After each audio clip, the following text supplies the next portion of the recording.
tutorial with red eyeshadow or brown, and it's not going to be grungy and it's not monochromatic. So yeah, you're welcome.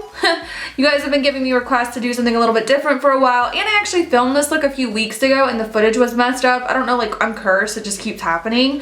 Finally getting around to re-filming it, and this is one of my favorite looks I've ever done. I do love colorful eyeshadow and colorful eyeshadow looks, but in my mind, I guess I've convinced myself that most people only watch makeup tutorials for neutral wearable looks. But if you guys want to see more of this stuff, thumbs up or leave comments down below to let me know. That rhymed. I hope you guys are having an amazing day. I love you more than you will ever know. Please subscribe if you have not. Check the down bar for links to all my social media platforms. Thumbs up if you enjoy it. I can't remember if I said subscribe. But if you haven't, do that too. And have an amazing day. More importantly, take care. See you in the next one. Bye. Alright guys, we are starting off with already primed eyes, and I'm going to take Makeup Geek Peach Smoothie mixed with Makeup Geek Morocco on my Sigma E40 brush. I'm going in with the E40 because it is the fluffiest brush that I will be going in with, and I'm just going to start working this in my very, very upper crease. I will kind of saturate a little bit of the color there on the outer crease, but since the color we're going in with next is not only really dark, but it's also not very neutral at all, I do take the time to blend this up, but you can definitely play with more of the Peach Smoothie or more of the Morocco to get the exact shade of orange that you want, but I kind of wanted to go even Steven with it. Then I'm taking Makeup Geek Peacock, which is a gorgeous turquoisey deep matte color on a, this is another Sigma brush, I just can't remember the name of it. It's just a little bit smaller and denser and thinner, and I'm just gonna pack this color lower. You can tell I'm going right underneath that orange mixture, and after I lay down one layer of it, I will blend it out with my fluffy brush, and I kind of go back and forth and repeat this process a few times with the Sigma brush, that this silver one you see right here. I do it with that brush for a little while, and then I'll move it to an even smaller brush. I think that's coming up in a second. But I went in with the smaller brush. There it is. This is a Sigma 286, I believe. It's just a little bit smaller, and the goal of this is just to saturate it a little bit more, but kind of keep the gradient effect of the color. So I'm using the same color, but using different brushes is going to help me control the depth of the color on that lid, so it goes from orange to kind of a lighter shade of that teal color. And with the smaller brush where that's going in, it's going to give us the darker shade of teal. And then as always, going in with bigger brushes along the way every step to make sure that everything is nice and soft and blended on my lid. Then I'm going in with Makeup Geek Houdini. This is one of the foiled eyeshadows. This eyeshadow is absolutely beautiful. There is no Fix Plus or anything like that on my brush. There's no glitter glue like that on my lid. I just went straight from the shadow onto the lid, and it's beautiful. This is such an amazing formula. I think Marlena should be really, really proud of herself. I just kind of built this all over the lid. You could absolutely leave this look with just the Houdini on the lid, and it would be a really pretty dark teal smoky eye. Oh, also I'm just going to deepen up the teal on the outer corner with that peacock color. And then I'm actually going to go in with this. This is Lumi by Sugar Pill. It's a pigment. It's the most beautiful pigment in the whole world. And I'm just going to pack this all over the lid, focusing most of the saturation of the pigment on the inner corner of my eye. This is just going to lighten it up a little bit and give it just that extra pop. You can build this up as many times as you want to, but I did kind of marry that outer corner color with the Lumi as well. I went in a few times. You can tell I went really hamburgers with it, but I wanted it to be really, really bright. Then I'm going to add some gel liner all over the lash line. Any gel liner will do. I do not have a preference. I just buy the cheapest one because it's going to dry out in 20 minutes anyway.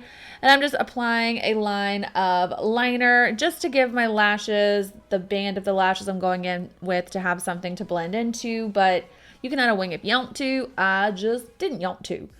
Then I'm taking the Eylure Luxe Gilded Lashes. Oh my god, I love these lashes so much. I need to go get some more of them. I wore these the other day, and then I actually cried when I had them on because I was being a big puss. And I'm depressed because now they're ruined, and they're stunning, and they're beautiful, and they're soft, and they're flutty, and they're amazing. And I'm just, I love them so much. They're so, so gorgeous. So that's that. Then I'm going in with the Too Faced Hangover RX Primer. I'm just going to work this all over the surface of my skin. My skin gets really weird and red when I touch it, so don't mind that. I just wanted to add some hydration to the old Kissaruski. That's not a Kiskarooski, that's my Putum. Just kidding. Then I'm taking the Smashbox Photo Finish Pore Minimizing Primer, and I'm just going to put it in the areas of my face that need the most pore minimization. This is my favorite pore minimizing primer as of late. After I get that little cocktail all over my skin, I'm going to go in with my foundation, and I'm going to take the Too Faced Born This Way foundation. This is the color Porcelain, I believe. And I'm going to mix it in with the Urban Decay Naked Skin foundation, which is the color 5.0. It's kind of always my color, but 5.8 was just a little bit too dark, so I just dropped a hair of that porcelain in there to kind of lighten it up just a smidge. And I'm going to work that all over the surface of my skin using my Sigma 3D HD Kabuki brush. It is my favorite foundation brush. I love the edges of it. I love how dense it is. I love how easy it is to get between my eyebrows. As you guys know, I do my eyebrows first all the time, so I don't know. It helps not get foundation all over my eyebrows. It gets right there in the corner of my eye. It's just my favorite brush. I'm really into it. After I get all this foundation all over my face where I want it to be, I will go in with a beauty blender or a beauty blender sponge dupe, whatever you got, just to kind of blend all this into my skin, make sure there is no streaks. I will absorb all the excess product in this step, and it just really gives your foundation a nice, smooth, flawless appearance. I love them. I love them a lot. Beauty blenders are the shit. Then I'm taking the Tarte Shape Tape Concealer. This is the color medium and the color Fair, I believe. Fair or Light. I'm just going to mix these together on my face to create the appropriate shade of concealer for my skin tone. I do like this concealer a lot. I mentioned it in a haul recently. It's extremely, extremely high coverage. It's blendable. It's pigmented. It's all of the things that you would look for in a good concealer. The only thing that I would have to say that I don't like about it, and it's not even anything worth making a big kerfuffle over, is that the doe foot wand application situation that they have is kind of ginormous. It's not the end of the world, but I don't know.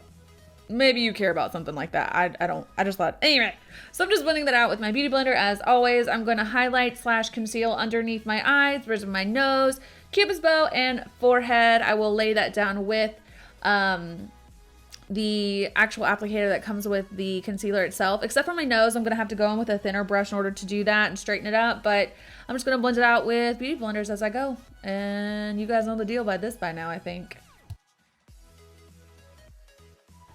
After I'm done with that and it's all blended in, I'm going to take this kind of ivory pinker tone that's in the Kat Von D Shade Light contour palette, and I'll just take this on a flat brush and work this all underneath my eye area and underneath my chin and on my nose, everywhere I highlighted. This just brings a little bit of extra light to the face, and it sets the areas of my face that need to be set because of that concealer. My skin's definitely gone a little bit more to go oily, excuse me, not oily. It's gone a little bit normal, but my face makeup will move if I don't set it. It's just the nature of the beast.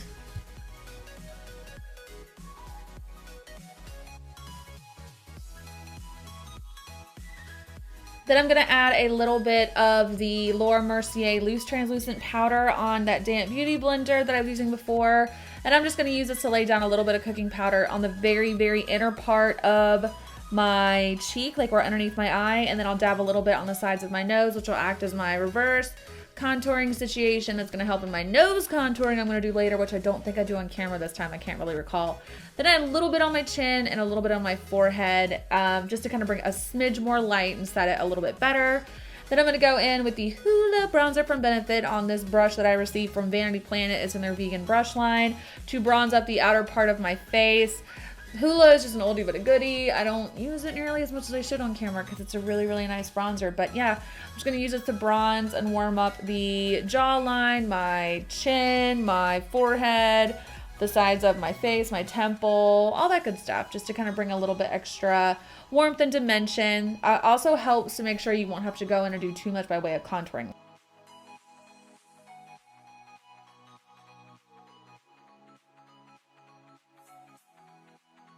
Then going back in with the Kat Von D Shade Light Contour Kit, I'm going to take that middle shade. I find the one underneath the peach color to be too dark and the one underneath the kind of ivory color to be too cool.